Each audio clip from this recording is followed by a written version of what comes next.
आपका सवाल है, आचार्य रामचंद्र शुक्ल के जीवन परिचय व रचनाओं पर प्रकाश डालिए। उत्तर, सुप्रसिद्ध समालोचक व निबंधकार आचार्य रामचंद्र शुक्ल का हिंदी साहित्य में एक विशिष्ट स्थान है।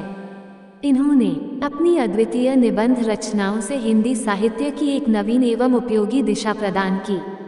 इन्होंने अपनी महत्वपूर्ण आलोचनात्मक कृतियों के द्वारा आलोचना के क्षेत्र में युगांतर उपस्थित किया और नवीन आलोचना पद्धति का विकास किया। हिंदी के विख्यात साहित्यकार बाबू गुलाब राया ने हिंदी साहित्य में आचार्य रामचंद्र शुक्ल की प्रशंसा में कहा था, यह बात निर्विवाद रूप से सत्य है कि गद्य साहित्य की और विशेषतः निबंध साहित्य की प्रतिष्ठा बढ़ाने में शुक्ल जी अद्वितीय है। उपन्यास साहित्य में जो स्थान मुंशी प्रेमचंद जी का है, वही स्थान निबंध साहित्य में आचार्य रामचंद्र शुक्ल का है।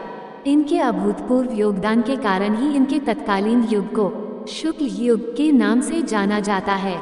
जीवन परिचय। आचार्य शुक्ल के नाम से विख्यात रामचंद्र शुक्ल जी का जन्म 4 अक्टूबर सन 1884 ईस्वी को बस्ती जिले के अगोना नामक ग्राम में हुआ था।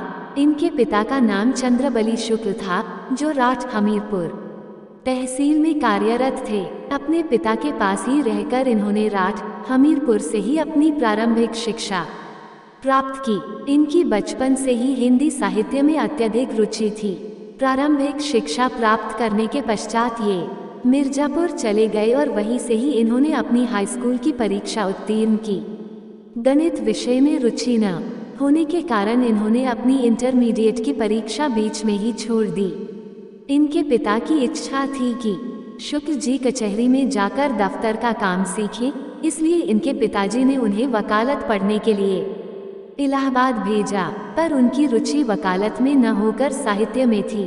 फिर इन्होंने स्वाध्याय से ही बंगला, संस्कृत, अंग्रेजी, हिंदी, उर्दू व फारसी का ज्ञान अर्जित किया।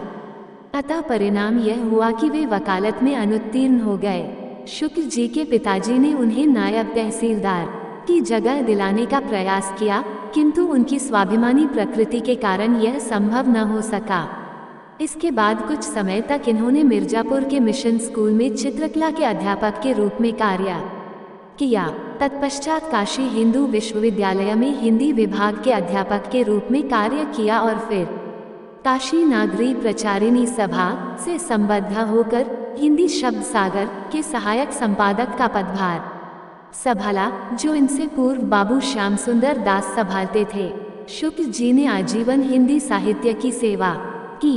2 फरवरी सन 1941 ईस्वी में हृदय गति रुक जाने के कारण शुक्ल जी का देहांत हो गया। रचनाएं। आचार्य रामचंद्र शुक्ल जी की प्रमुख कृतियां निम्नलिखित हैं। संपादन, नागरी प्रचारिणी पत्रिका, हिंदी शब्द सागर।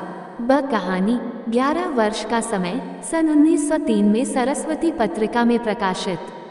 स काव्य रचना, अभिमन्यु वध। द इतिहास लेखन, हिंदी साहित्य का इतिहास। य आलोचना, रस मीमांसा, भ्रमर गीत, जायसी ग्रंथावली, गोस्वामी तुलसीदास, सूरदास। र निबंध लेखन, विचार वीची, चिंतामणि, मित्रता।